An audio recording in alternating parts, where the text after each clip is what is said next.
While Nebraska corn farmers last year matched their record for yield at 179 bushels per acre, the growing season in many parts wasn't an easy one. Of the crop insurance indemnity payments to those farmers in 2014, Nebraska Extension economist Corey Walters estimates more than $100 million came from corn crop yield losses. Arguably, one of the more damaging storms occurred in early June when hail and winds pounded fields across the state. While the impact was significant, Nebraska Extension agronomist Roger Elmore says monitoring affected corn plants after those storms may have changed future recommendations between replanting fields and letting the crop grow.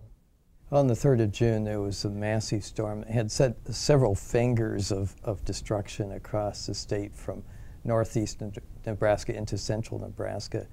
The corn was probably V3 to V5, so 3rd to 5th leaf, so it might have been anywhere from 6 to 10 inches tall, something like that. And soybeans a little bit shorter, but about the same, probably about the same growth stage. And some fields were literally mowed off.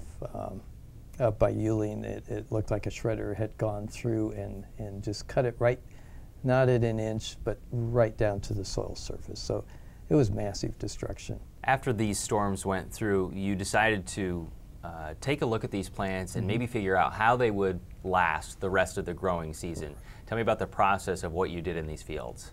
Yeah, the textbook would say that if you have corn, so I'll just talk specifically on corn here, that if you have corn between less than V6, so it's less than the 6th leaf stage, it will survive even if you cut it off or freeze it off or whatever, it's going to survive.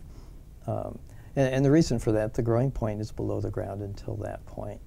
But when we were up at Yuling and out at Bradshaw and by Marquette there, it was clear that that wasn't happening. You usually give it a few days to see what kind of regrowth is going to happen, and it became very evident right away, within 5 to 6 days, that that normal was not going to happen, that we were literally losing plants. They were starting to die already. Because? There was a bacterial soft rot or stalk rot that invaded the plants, it invaded the stems, and then started creeping down and eventually killed the growing point, which was below ground, indeed. And that was helped by the hail a little bit? Oh yeah, yeah. what the hail, this is a hypothesis, so I am just guessing here, that the hail, slowed down growth dramatically, and it had to restart, it had to kickstart again the whole growth process. But in the process, it set it back, and the weather conditions after the storm, they were not conducive or were not good for very rapid growth and development. So the corn's sitting there in a very stressed out state, and the bacteria probably loved that environment and just took off like gangbusters and started killing plants. What about the plants that didn't have that problem? Well, that's what we studied. We went into probably 14 or 15 different environments. In other words, they were locations and different hybrids. And across the state, from Marquette all the way up to Yuling and beyond, and over to Cass County as well. And we staked out 100 plants in each one of those fields, and some of them were already dead, so we noted that. And then we gave a visual rating on how those individual plants that did survive, what they looked like.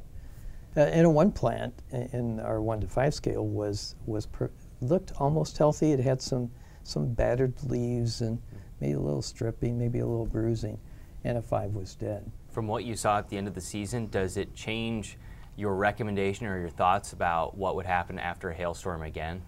Oh certainly. Because? Well, and we've seen this before, where hail will come in and damage plants and the plants won't survive, but the textbooks usually don't say that. So the story is that if you hail or frost or somehow cut off the top of a corn plant before V6, it may survive instead of it will survive. And that may survive, that little bit of a space there for some movement or a little bit of waffling, I guess you call it, is because we don't know for sure what the bacterial organisms are going to do to that plant, how the plant's going to recover, how fast it's going to recover, the weather after the storm, and all those factors really do make a difference in plant responses. Rogers says final yields from the plants Nebraska Extension's team monitored haven't been determined yet. The 2 ears on the left were both from damaged fields. The ear in the background came from a field with 20 to 30% hail damage.